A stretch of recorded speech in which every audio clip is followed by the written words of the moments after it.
Olá a todos, eu sou a Mariana Godoy e é uma honra estar junto com vocês em mais um Abrafarma Talks. Esse é o canal exclusivo da Abrafarma para destacar a evolução das farmácias e drogarias nos últimos 30 anos e projetar o futuro da atividade.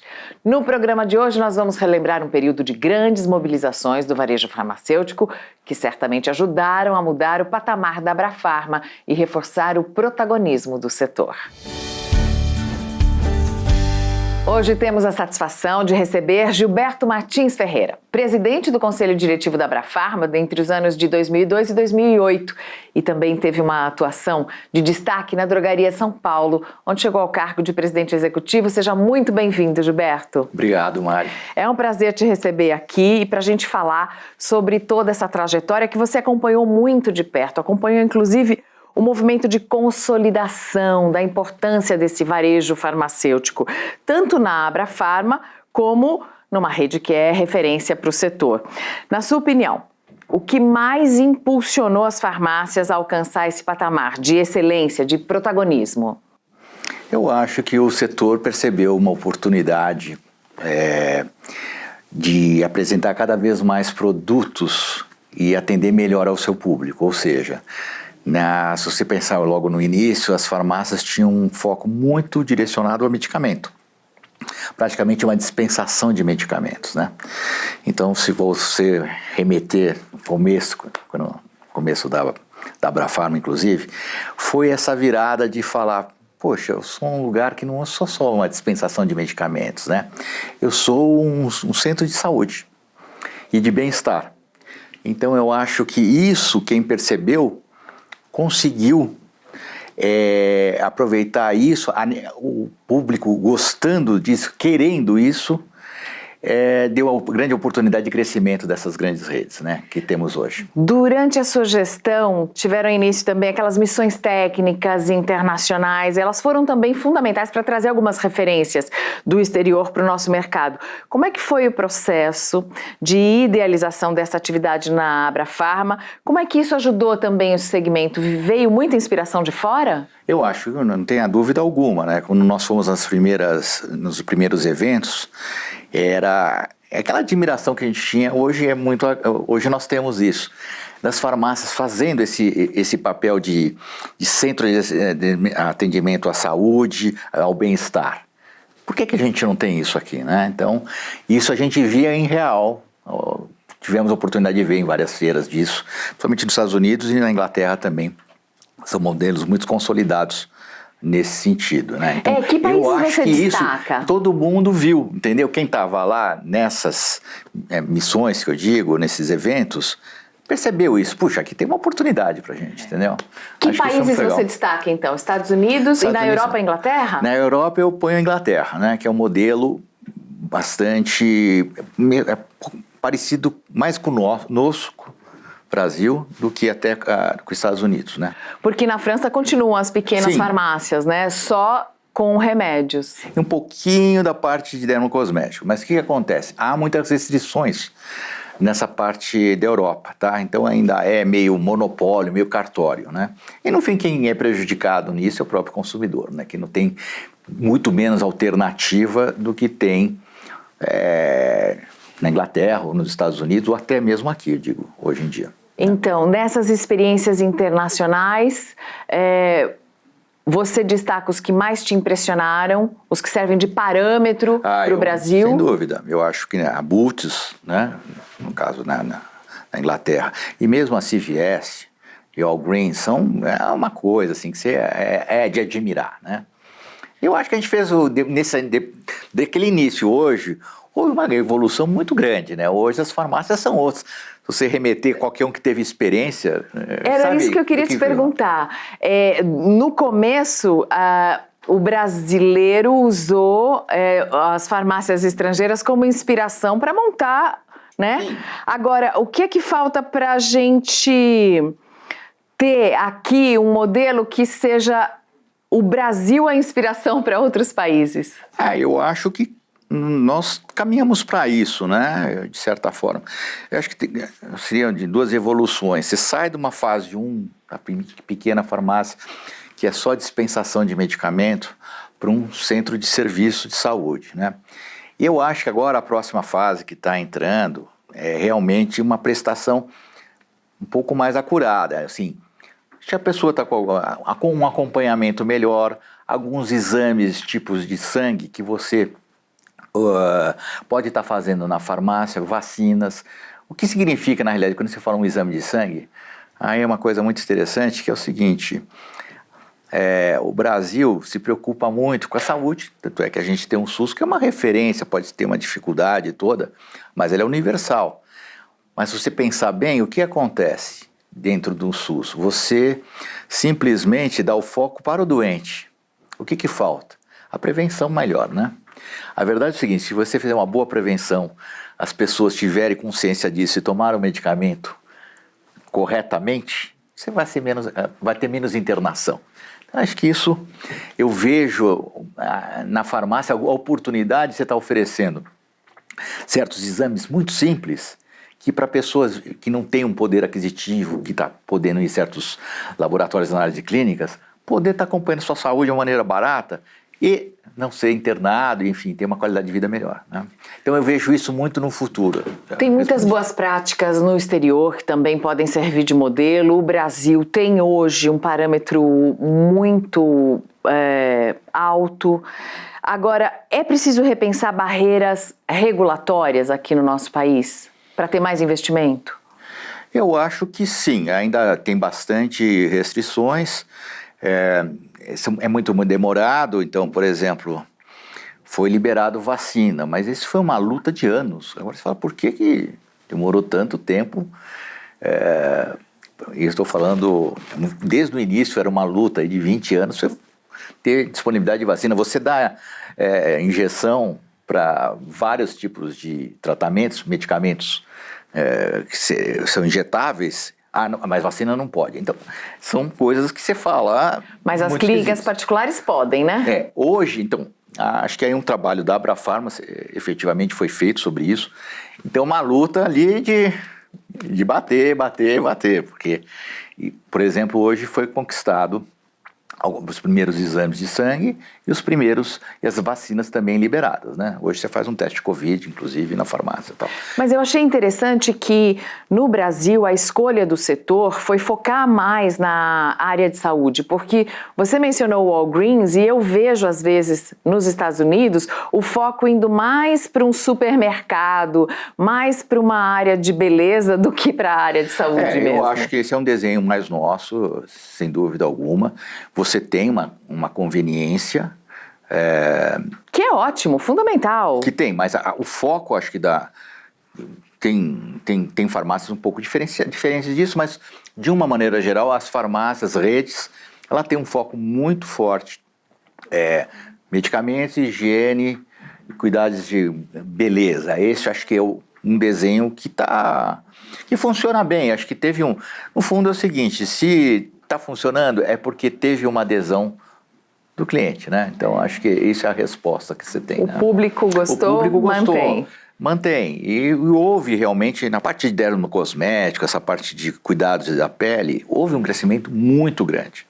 Então, foi um setor que hoje é uma área significativa nas farmácias que não tinha antigamente, né? Então, exemplo de consolidação de um modelo de um espaço de bem-estar, né? Acho que isso é uma resposta disso, né? Em 2005, a Abrafarma completou 20 anos, fez um jantar de confraternização. Esse momento acabou entrando definitivamente para o calendário do setor, só que esse evento acabou se transformando em algo muito mais do que uma simples confraternização. Né? Eu acho que foi o máximo. Acho interessante aí, acho que tem várias associações, mas eu acho que a Abrafarma sempre teve uma grande qualidade entre os associados, que todo mundo, no fundo, são concorrentes, mas a gente soube sobrepor isso para um bem melhor, bem comum de todos. Até porque, nesse exemplo que eu citei anteriormente, das lutas que você tem para coisas tão óbvias, então o setor sempre se uniu no sentido de olha, podemos ter nossas concorrências, nossa luta, mas a gente sabe que tem coisas importantes que a gente tem que lutar para conquistar. Então isso da Abrafarma trouxe o setor muito coeso. E essa coesão, primeiro do setor e depois dos players que existem nele, formou, acho que, os grandes eventos da Abrafarma, né? Acho que foi o Future Trends que foi lançado e que hoje acho que é o maior evento do setor farmacêutico, tudo. Então acho que foi isso, a Abrafarma muito coesa nisso, com objetivos muito claros, que eram objetivos, falando novamente, dos associados, mas também no caso da indústria farmacêutica, no caso da indústria de higiene e beleza. E a gente falou, poxa, aqui é o lugar, vamos juntar, aproveitar isso e fazer disso um grande evento. E foi começando e isso foi se consolidando. Acho que aí até ressalto aí o desempenho do Sérgio, que fez isso como pessoa, é todo um grupo, mas como pessoa, fazer isso acontecer. E acho que realmente eu tenho convicção disso, que é um dos melhores eventos que existe, se você pensar aqui na América Latina do setor. A Abrafarma sempre empunhou a bandeira pela redução da carga tributária sobre os medicamentos. E a campanha Imposto Zero já, com certeza, foi um dos marcos nessa luta. Eu gostaria agora, Gilberto, que você nos falasse um pouco sobre essa iniciativa, a defesa do acesso à saúde ganhando espaço na agenda da entidade, principalmente depois da criação do Aqui Tem Farmácia Popular, um projeto que facilitou bem a chegada dos medicamentos para milhões de brasileiros, né? Como é que foram as articulações para tornar esse projeto uma realidade? Até hoje é uma luta, eu não me conformo de haver tributação sobre medicamento, mas é a primeira necessidade, né? Então, nós nos unimos e era aquela convicção anterior que eu comentei. Puxa vida, você monta um SUS para internar as pessoas, mas você dificulta o acesso ao tratamento preventivo. O acesso também é econômico, né? Porque às vezes a pessoa não toma medicamento por falta de condições. Né, o brasileiro, às vezes gostaria de estar sendo tratado, mas não tem condição de tomar o remédio. Então, qualquer movimento em que implique o custo do seu tratamento, ele é importante e relevante, né?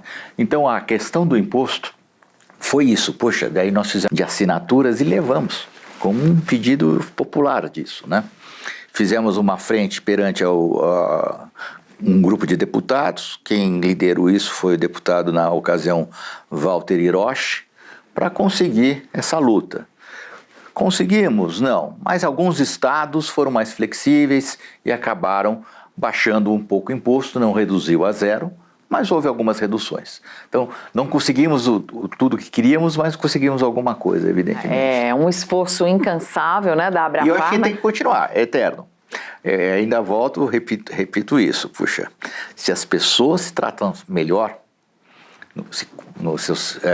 cuidam melhor da sua saúde, sob o ponto de vista preventivo, menos internação tem, é 1 para 10 o custo, sabe? Então é uma questão disso, é o poder público olhar dessa forma, né? Falar, puxa vida, é tão mais barato as pessoas saudáveis do que as pessoas internadas, né? Acho que é isso que... Tão mais barato permitir o tratamento antes de chegar a uma internação, exatamente, né? Isso que é o Agora, ponto. Carga tributária continua onerando tanto farmácias quanto consumidores e farmácia popular vem enfrentando um esvaziamento nos últimos anos. Como é que o setor deve seguir nessa luta?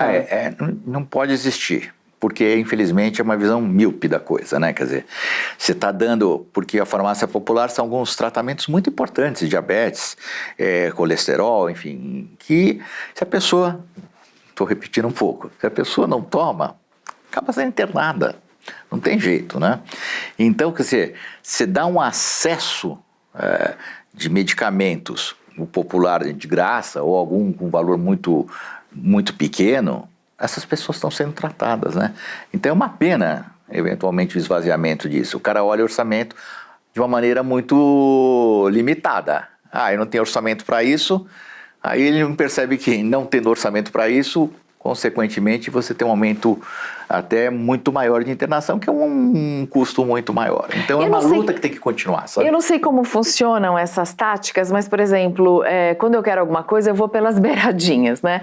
Às vezes conseguir furar essa barreira com um detalhe, ou um remédio específico, olha, só para quem faz uso contínuo, só para o remédio da diabetes, ou só para o remédio da pressão alta, ou só para Isso já foi tentado? Na realidade, o programa lá da farmácia popular, a gama de produtos existentes, né, Ele abrange exatamente diabetes, isso. pressão alta, hipertensão, né, no caso, a de colesterol, e tem mais alguns, agora não me recordo, que já são os principais medicamentos que são de uso contínuo, que a pessoa fazendo um bom tratamento, ela tem uma qualidade de vida boa, e aí não precisa ser internado, não tem um problema de saúde maior, né? E aí, para extrapolar Agora, isso, então esse essa benefício luta pras é não outras perder o que áreas, você tem, né? Não perder pelo menos o que já existe, né? É de não perder, então, é de manter Eu o acho que já conquistou. Sem dúvida.